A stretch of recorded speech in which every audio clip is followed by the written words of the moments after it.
About to, जब कोई काम होने वाला हो तब हम अबाउट टू का प्रयोग करते हैं। जैसे बस आने वाली है, the bus is about to come. मैं यहाँ से जाने वाला हूँ, I am about to go from here. Match शुरू होने वाला है, the match is about to begin. हम एक पार्टी शुरू करने वाले हैं, we are about to start a party. अब आते हैं हैव टू। हैव टू इसका प्रयोग किसी भी मजबूरी को दर्शाता है।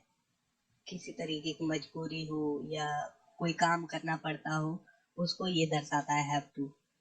इसका प्रयोग प्रेजेंट टेंस में आई वी यू दे तथा प्लूरल नाउन मतलब कि बहुवचन संज्ञा के साथ करते हैं।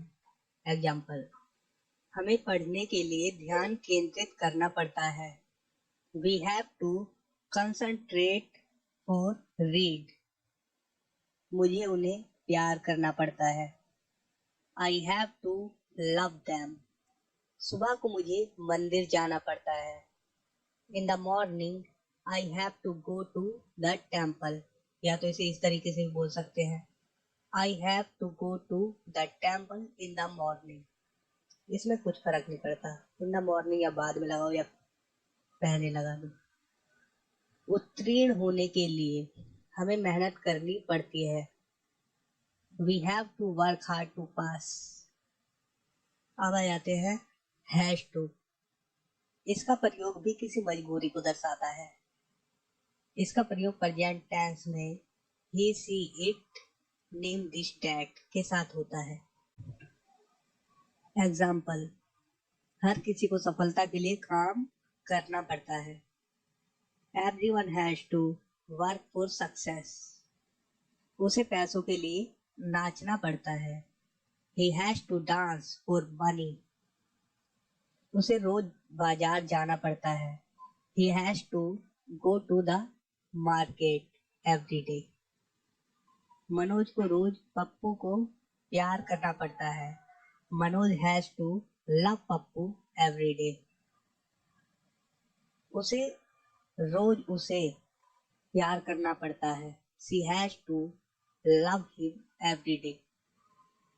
यहाँ पर उसे रोज उसे प्यार, तो ये एक किसी को किसी दूसरे बंदे को प्यार करना पड़ता है, या वो लड़की हो सकती है लड़का हो सकता है, लेकिन यहाँ सी लगा हुआ है तो ये लड़की है जो लड़के को प्यार कर रही है, क्योंकि वो खुद से प्यार नहीं कर सकती, क्योंकि वो शीला थी जो खुद से प्यार जता सकती थी, ये कोई और है।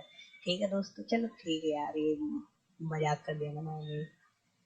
चलिए अब आ जाते हैं हैड टू। ये भी मजबूरी को दर्शाता है, परंतु पास्ट टेंस में। हैड का इस्तेमाल पास्ट में ही होता है ना, तो ये हैड टू का इस्तेमाल भी पास्ट टेंस में ही होगा। ठीक है, जैसे उसे बाजार जाना पड़ा, he had to go to the market। उसे मजबूरी में नाचना पड़ा, he had to dance in compulsion। उसे उसकी तरफ देखना पड़ा, he had to look at him। मुझे आपको अंग्रेजी व्याकरण के बारे में जल्दी बताना पड़ा, I had to tell you about yearly English grammar। चलिए अब आ जाते हैं will have to और shall have to का प्रयोग। ये भी मजबूरी को दर्शाता है, परंतु फ्यूचर टेंस में। उसे नाचना पड़ेगा, she will have to dance।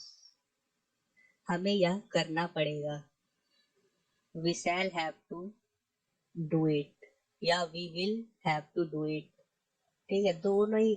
मैं तो कहता हूँ ना कि विल हैव टू का ही इस्तेमाल करें, क्योंकि कुछ भी रॉन्ग नहीं है इसमें, कुछ भी गलत नहीं है। चाहे आप कहें we shall have to do it, चाहे आप कहें we will have to do it, कुछ फर्क नहीं पड़ने वाला, दोनों ही सही है। ठीक है, उन्हें घर की पुताई करनी पड़ेगी, they will have to paint the house. आपकी जानकारी के लिए एक बार बता दूं, विल हैव टू का प्रयोग सभी कर्ताओं के साथ होता है, पर शैल हैव टू का प्रयोग केवल आई और वी के साथ होता है।